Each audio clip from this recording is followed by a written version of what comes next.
자, 지금부터 여러분들의 C 유전자가 어느 정도 수준인지 객관적으로 진단해 볼 수 있는 지표를 제시해 드리겠습니다.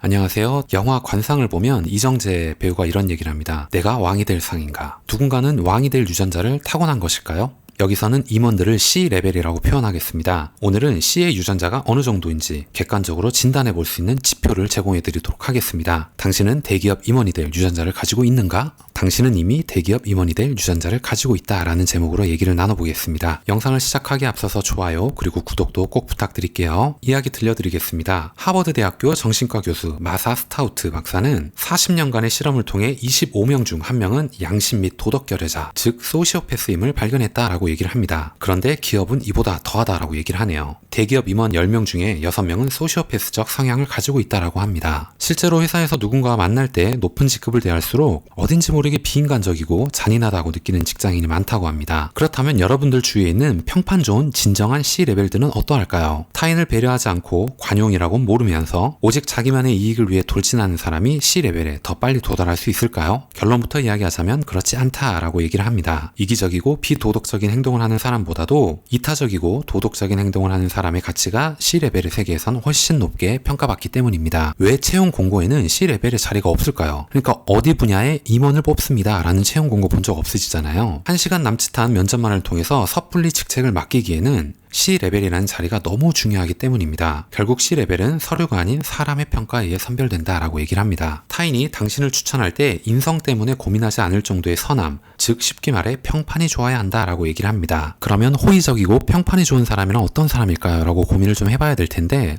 여러분들 애덤 그랜트가 쓴 기브 앤 테이크라는 책을 읽어보셨을지 모르겠습니다. 그 책에는 아주 인상적인 내용이 있는데요. 결과만 먼저 말씀을 드리자면 기버가 되라 라는 것입니다. 아주 재밌는 실험 결과 중에 뭐가 있었냐면 성공의 사다리 가장 하단에 있는 사람이 기버라고 얘기를 합니다. 근데 또 재밌는 게 세상에서 가장 성공한 사람들을 조사하면 그 사람들 또한 기버였다는 것이죠. 그래서 책에서는 이기적 기버가 되라 라고 표현을 하기도 합니다. 자, 지금부터 여러분들의 C 유전자가 어느 정도 수준인지 객관적으로 진단해 볼 수 있는 지표를 제시해 드리겠습니다. 제가 지금부터 읽는 질문에 대해서 솔직하게 답을 하면서 여러분들이 가진 현재 C의 유전자 수치를 알 수 있을 것입니다. 쭉 나열을 한번 해보겠습니다. 나는 업무 연결성을 파악하기 위해 노력한다.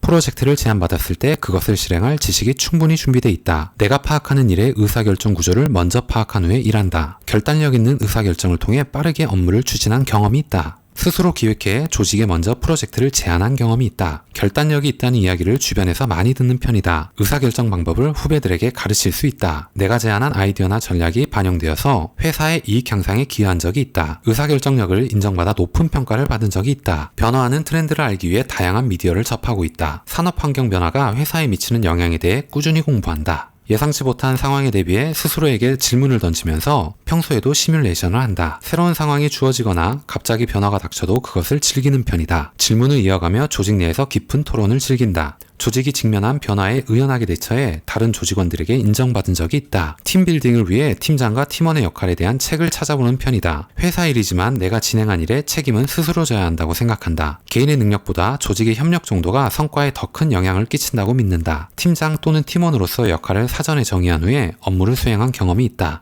내가 속한 팀의 책임 범위에 대해 언제나 사전에 명확하게 구분하고 일을 한다. 스스로가 팀원에게 인정받는 우수한 리더라고 생각을 한다. 조직 내 팀원 간의 갈등이 발생할 때 해결책을 자주 제시하는 편이다. 사람과의 관계에 가장 높은 가치를 둔다. 관계학과 처세술에 대한 관심이 높아 관련된 책을 자주 읽는다. 관계의 힘으로 어려운 일을 해결한 경험이 다수 있다. 조직 내에서 불공정한 평가를 받으면 의의 제기를 하는 편이다. 사람을 가치에 따라 차별해 대하는 편이다. 타인과의 좋은 관계 덕분에 회사 내의 평가에서 반사 이익을 받은 적이 있다. 회사 동료들로부터 부정적인 평가보다는 긍정적인 평가를 많이 받는다. 타인의 추천을 통해 이직 제안을 자주 받는 편이다. 협상에 관련된 전문 교육을 들은 적이 있다. 협상을 다루는 책을 읽는 걸 좋아한다. 사소한 일도 조율하는 것을 즐기는 편이다. 정해진 기준이라도 얼마든지 바뀔 수 있다고 생각한다. 협상을 진행한 경험이 많다. 내게는 스스로 자신할 만한 협상력이 있다. 협상을 통해 원하는 것을 얻어내는 삶을 살아왔다. 제가 지금까지 한 20개 정도, 20개, 30개 정도의 질문을 드렸습니다. 여기서 예 대답이 많을수록 여러분들께는 C 유전자가 있는 것입니다.